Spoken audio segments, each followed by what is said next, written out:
ان ہؤلاء بے شک یہ یحبون العاجلہ یہ عاجلہ کو پسند کرتے ہیں. عاجلہ سے مراد دنیا ہے.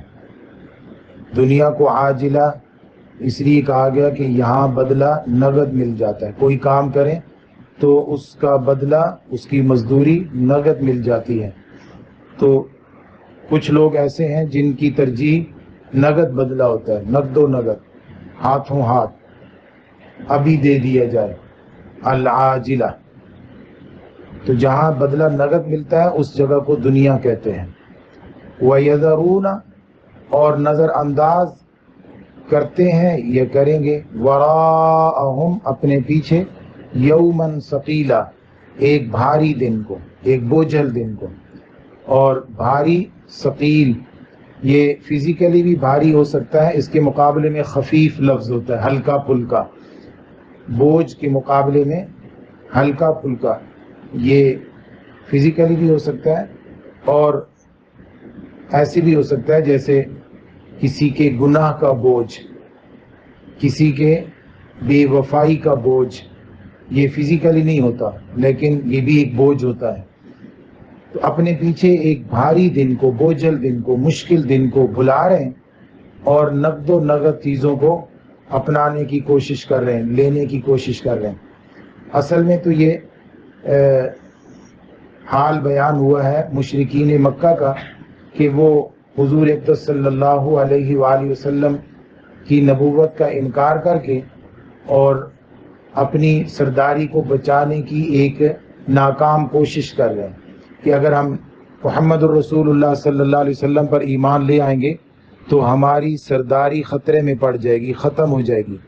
ہماری جو بنائی ہوئی ثقافت ہے، اس کی جو قیادت و سیادت ہمارے پاس ہے، وہ ہمارے ہاتھوں سے چلی جائے گی. اس خوف سے وہ نبی اکرم صلی اللہ علیہ وسلم کی نافرمانی کر رہے ہیں. اور اصل میں تو حال مشرکین مکہ کا ہے، لیکن اب ہر ایک کا یہی حال ہے. یہ ایک تصویر مجھے ملی، اس کے اوپر سے نہیں نظر آ رہا، یہ 1900 کچھ کی تصویر ہے، 1928 یا یعنی 20 اور 30 کی دہائی کی یہ تصویر ہے. اور اس کے اوپر لکھا ہوا تھا کہ یہ مسجد ہے اور جمعہ پڑھا جا رہا ہے، اور یہ صفیں گلی کے اندر ہے، روڈ کے اوپر ہے.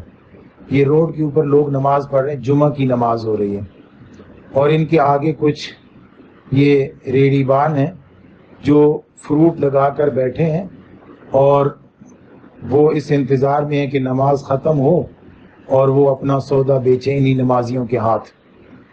یہ اگر 1928 کی ہے یا 30 کی ہے تو آج یہ سجدہ ریز ہونے والے لوگ اور یہ سودا بیچنے والے لوگ دونوں دنیا میں نہیں ہیں، دونوں زمین کے نیچے جا چکے ہیں.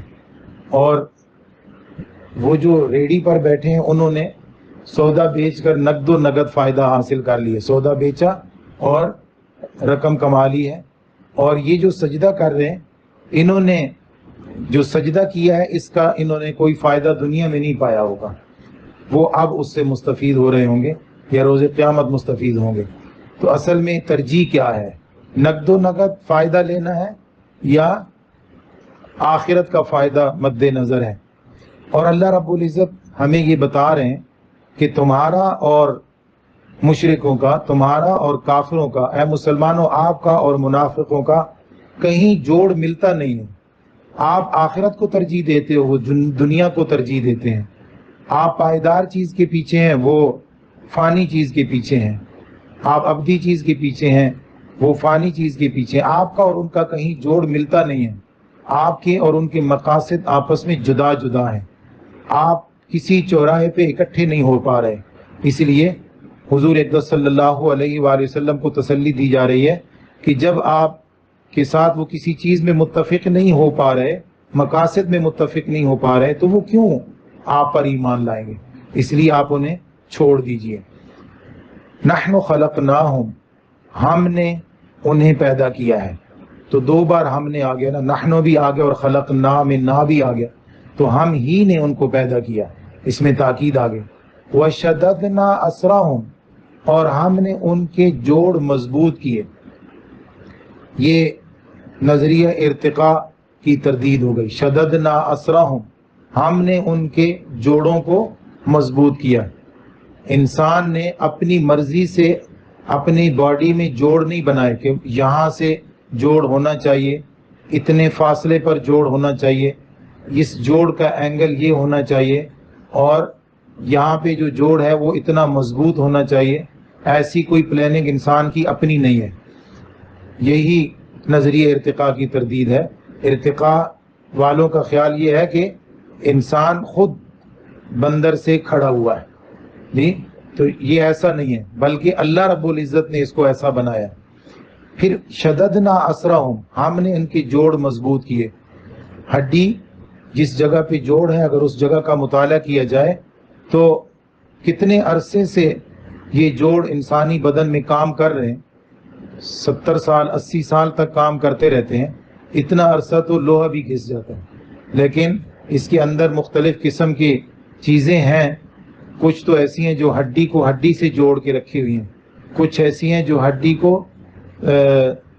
دوسرے جسم کے اعصاب کے ساتھ جوڑ کے رکھی ہوئی ہیں، کچھ ایسی ہیں جو ایک ہڈی کو دوسری ہڈی سے کے درمیان رگڑ پیدا کرنے سے بچانے کے لیے رکھی گئی ہیں، اور ہر ایک اس میں سے اپنا وقت پورا کر کے اپنی جگہ پہ دوسرے کو پیدا کر رہی ہے، تخلیق کر رہی ہے، ایجاد کر رہی ہے.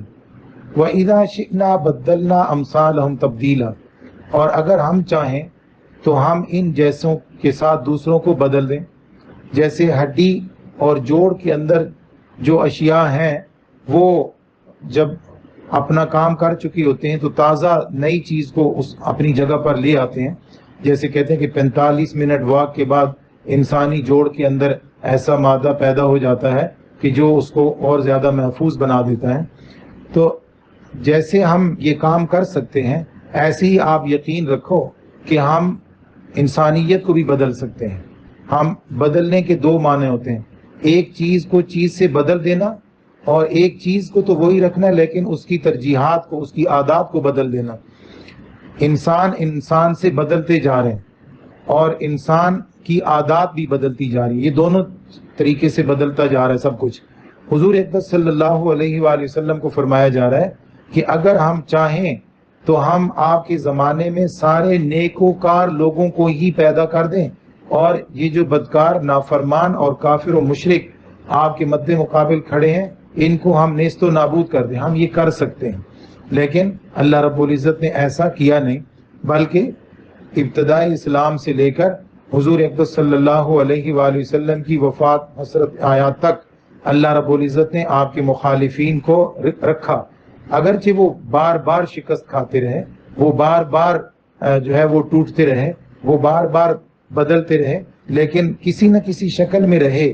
یہ اللہ رب العزت فرما رہے ہیں کہ ہماری مرضی یہی ہے کہ کفر اور اسلام، نیکی اور برائی، خیر اور شر، یہ دونوں ساتھ ساتھ رہیں.